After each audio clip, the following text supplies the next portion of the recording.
अस्सलाम वालेकुम एवरीवन। आज हम बात करेंगे FCPS 1 गायनी ऑप्स के बारे में।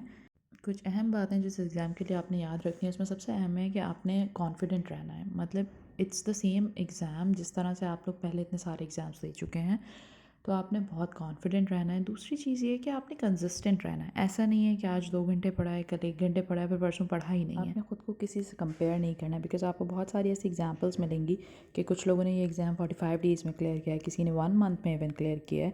But because you never know कि वो साथ में किस और एग्ज़ाम की प्रेप कर रहे होते हैं। अब कुछ स्टूडेंट्स हैं जो आपको कह रहे हैं कि मैंने 1 महीने में ये एग्ज़ाम क्लियर किया है, लेकिन आपको साथ में वो ये नहीं बता रहे हैं कि जी हम MRCP की तैयारी भी कर रहे हैं। तो एक इंसान जो कि MRCP या MRCOG कोई ऐसे एग्ज़ाम की तैयारी कर रहा है, तो ऑफ़ कोर्स उसने उस एग्ज़ाम के लिए भी पढ़ा है, ठीक है? तो उसकी वो वाली नॉलेज भी इसमें काम आ रही है, शायद उसको खुद को भी ये बात नहीं पता। इसलिए ख़ुद को किसी से कंपेयर करना is really a bad idea.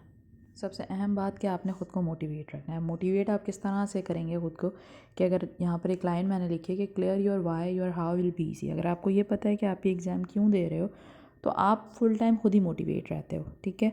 अब सबसे अहम बात कि आपने अपना एक टाइम टेबल बनाना है और उस टाइम टेबल को फॉलो करना है। टाइम टेबल बनाने के लिए ज़रूरी है थोड़ी सी रिसर्च, कि आपने एक ये वीडियो देख ली है, उसके अलावा आप दूसरी और वीडियोस देखें। There are a lot of Facebook pages जहाँ पर लोगों ने अपनी स्टोरीज़ शेयर की हैं कि हमने कैसे पास किया था, कैसे नहीं पास किया था। कुछ लोग होते हैं जिन्हें इतनी ज़्यादा रिसर्च की शायद ज़रूरत नहीं होती, पर मैं उन लोगों में से हूँ जो कि हर एग्ज़ाम से पहले जिसने 2 दिन रिसर्च पे लगाने होते हैं और फिर उसके बाद उस रिसर्च को अपने टाइम टेबल में, अपनी टाइमिंग्स में कन्वर्ट करना होता है। तो एक टाइम टेबल अपने लिए ज़रूर बनाएं और उसी टाइम टेबल के साथ जुड़ जाएं। चाहे दुनिया इधर से उधर हो रही हो, आपने उसी टाइम टेबल के साथ चलना है। बहुत सारे उसमें डाउट्स आते हैं, सब कुछ होता है, बट मेक श्योर कि आप उन सब को ओवरकम करके और अपने टाइम टेबल के साथ स्टिक रहो। Now let's discuss about the books कि मैंने कौन सी बुक्स फॉलो की हैं और किस तरह से उन्हें रीड किया है। सबसे पहले जो बुक है that is BRS physiology. BRS physiology की रीड मैंने 2 रीड्स BRS फिजियोलॉजी को दी थी। बुक में हर चैप्टर के साथ कुछ MCQs गिवन है। तो फर्स्ट रीड में I first read the chapter, then solve the MCQs, और जो सेकंड रीड थी उसमें सिर्फ चैप्टर रीड किए थे। जो सेकंड बुक मैंने पढ़ी that is USMLE step 1 first aid, और उसके साथ साथ डबल ए नोट्स। अब इन दोनों बुक्स को रीड करने का तरीका क्या था कि पहले फ़र्स्ट एड से मैंने एक सिस्टम पढ़ा, फॉर सपोज़ कार्डियोवैस्कुलर। उसी के साथ जब वो सिस्टम मेरा पूरा हो गया तो उसके बाद मैंने डबल ए से उस सिस्टम के जितने भी पॉइंट्स वहाँ गिवन थे वो रीड किए और उसके सारे MCQ सॉल्व किए। इस तरह से मैंने एक साथ ये 2 बुक्स ख़त्म की थी। अब जब वंस आपके कंसेप्ट बन गए तो इट्स टाइम फॉर MCQs, और MCQs में सबसे top priority escaping gynae ops को हमने देनी है। गायनी ऑप्स एस्केपिंग मैंने जो है वो एक दफ़ा पूरी कंप्लीट की थी, सेकंड रीड की ट्राई की थी बट नहीं कर सके। आप लोग ज़रूर कीजिएगा if you guys have time. And at that time the most recent one was SK16।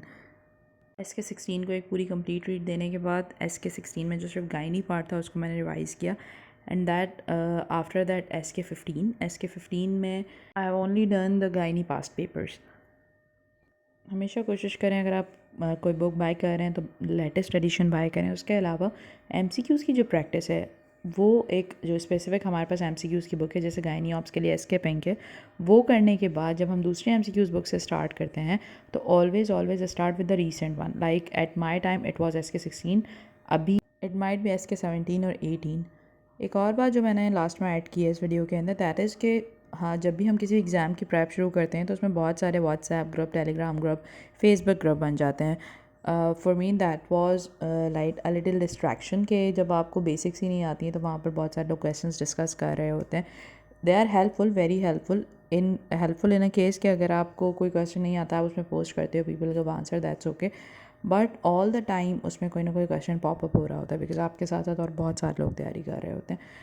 सो उस चीज़ से बचने के लिए अगर तो आप उसको हैंडल कर सकते हैं तो well and good, you can of course join that groups. लेकिन उस चीज़ से बचने के लिए there is one group in the Facebook, मैंने उसका यहाँ पर टैग भी किया है। अगर आप उस ग्रुप को देखेंगे तो वहाँ पर एक आजकल हर ग्रुप में एक सर्च का ऑप्शन है। वहाँ पर आप जब सर्च का ऑप्शन देखते हैं तो उस सर्च के ऑप्शन पर क्लिक करके जो भी आपका एक मेन वर्ड है, मेन स्टेम जो MCQs के, लाइक मैंने यहाँ पर लिखा है यूट्रस, आप वो लिखेंगे तो वहाँ पर उसके रिलेटेड सारे क्वेश्चंस आ जाते हैं। बिकॉज़ हम लोग बहुत टाइम से FCPS दे रहे हैं सब लोग, तो सब ने क्वेश्चंस ऑलरेडी डाले हुए हैं, तो आपको वो जिस क्वेश्चन में आप मोस्टली सेम ही क्वेश्चंस होते हैं जिसमें सबको कन्फ्यूजन हो रही होती है, तो जिस क्वेश्चन में आप कन्फ्यूज़ हो रहे होते हैं वो अक्सर आपको वहाँ मिल जाता है। तो बनिस्बत उसके कि आप व्हाट्सएप ग्रुप में करें और फिर वेट करें, आप वहीं पर अगर देख लें तो एक आपको जो है आपका जवाब सवाल दोनों चीज़ें एट अ टाइम मिल जाती हैं। तो that was like quite helpful for me, so I thought to share it. Thank you. I hope ये वीडियो थोड़ी सी डिटेल हो गई है, बट मे बी कुछ लोगों को इससे हेल्प हो जाए। लास्ट में मैं समराइज़ बुक्स का इसमें डाल देती हूँ। Thank you.